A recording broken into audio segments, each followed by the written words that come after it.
The SCP Foundation. Secure, contain, protect.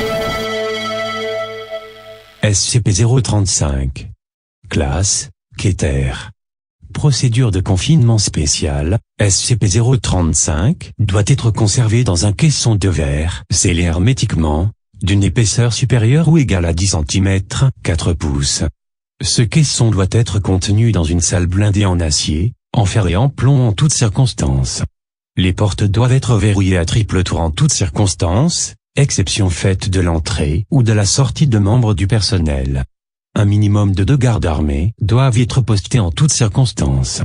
Les gardes doivent rester à l'extérieur en toutes circonstances et ne sont en aucun cas autorisés à accéder à l'intérieur de la chambre de confinement. Un psychologue de formation est tenu de rester sur le site en toutes circonstances.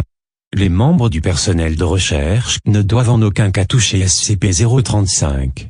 SCP-035 doit être déplacé dans un nouveau caisson hermétique toutes les 2 semaines. Le caisson précédent doit être détruit par l'intermédiaire de SCP-101, étant donné que celui-ci ne présente aucune réaction à la corruption de SCP-035. Tout individu entrant en contact avec SCP-035, lorsque celui-ci est en possession d'un hôte, doit subir une évaluation psychologique immédiate.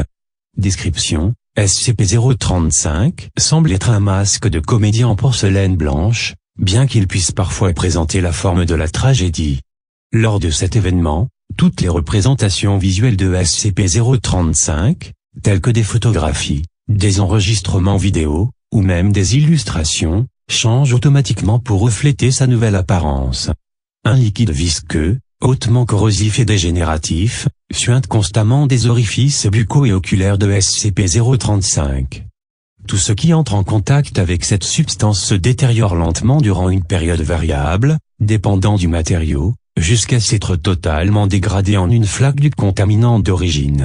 Le verre semble réagir le plus lentement aux effets de l'artefact, ceci justifiant son choix pour la construction du conteneur. Les organismes vivants entrant en contact avec la substance réagissent de la même manière, sans aucune chance de récupération.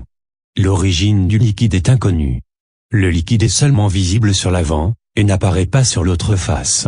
Les sujets se trouvant entre 1,5 et 2 mètres 5-6 pieds de SCP-035, ou en contact visuel avec l'objet, éprouvent une forte envie de le porter.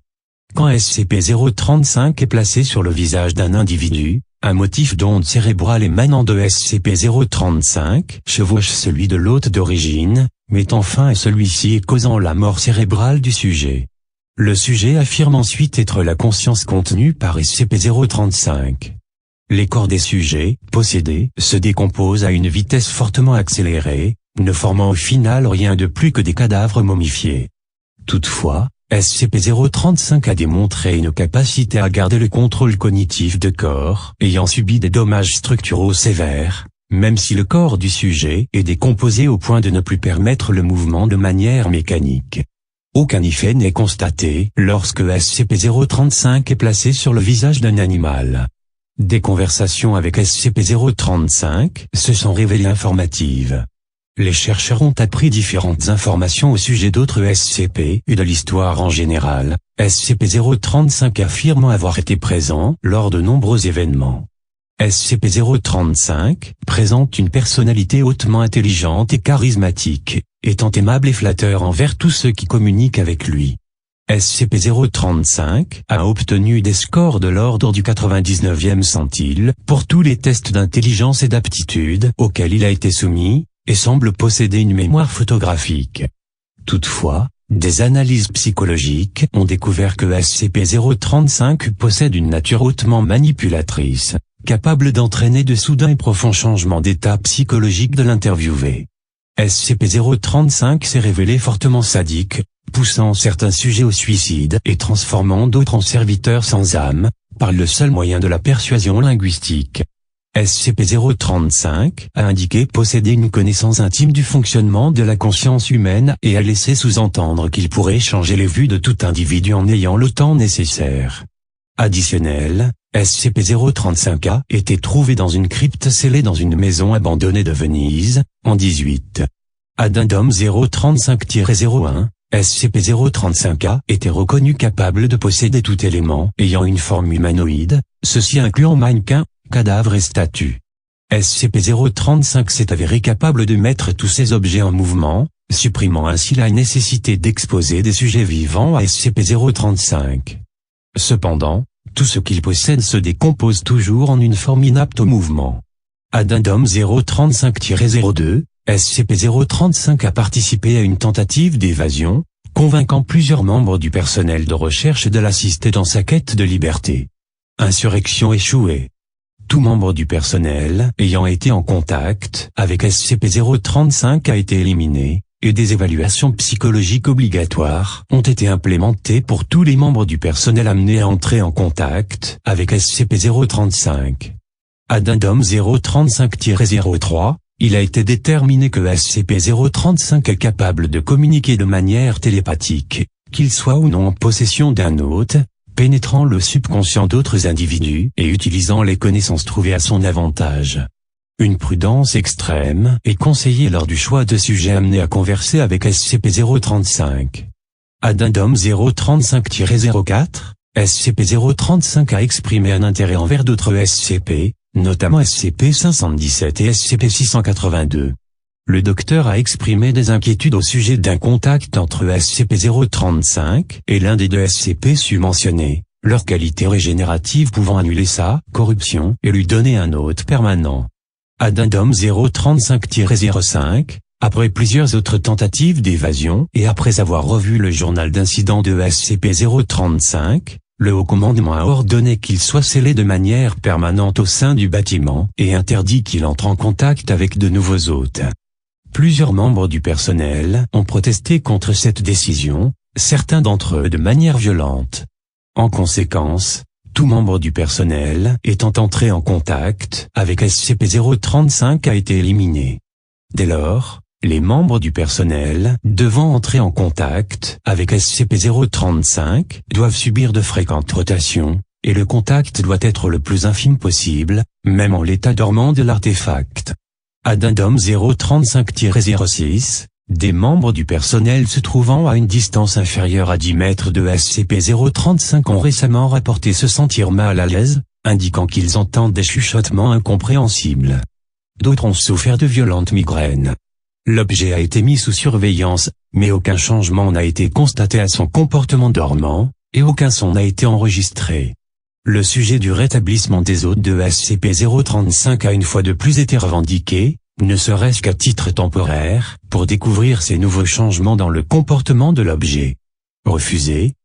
Addendum 035-07, les murs de la cellule de confinement de SCP-035 ont soudainement commencé à sécréter une substance noire. Des tests sur la substance ont révélé qu'il s'agit de sang humain, hautement contaminé par plusieurs agents inconnus.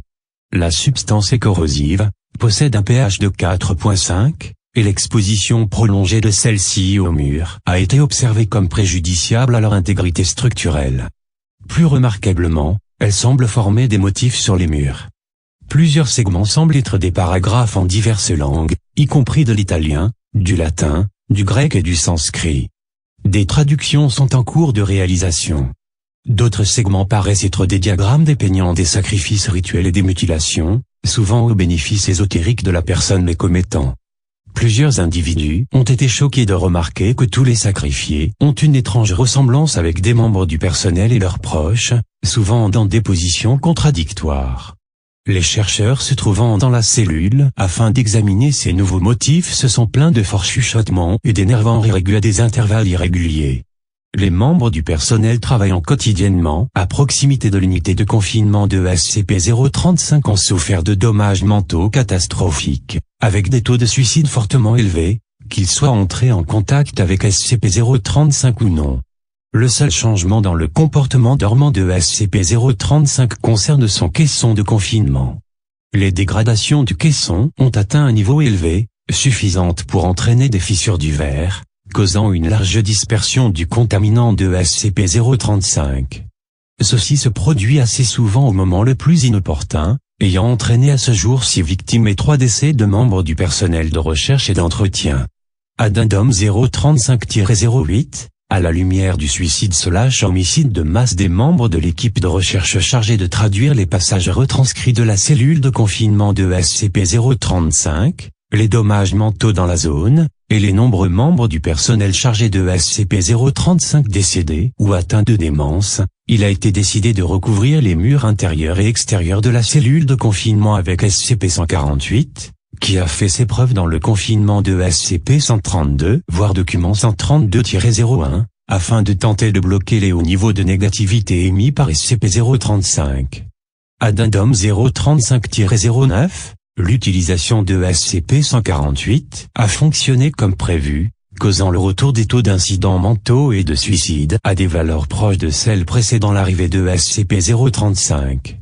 Cependant, le matériau semble réverbérer la négativité au sein de la cellule, causant un véritable effet de serre à l'intérieur de celle-ci. Les membres du personnel se trouvant à l'intérieur ont indiqué ressentir de profondes terreurs, peur, colère et dépression, et en temps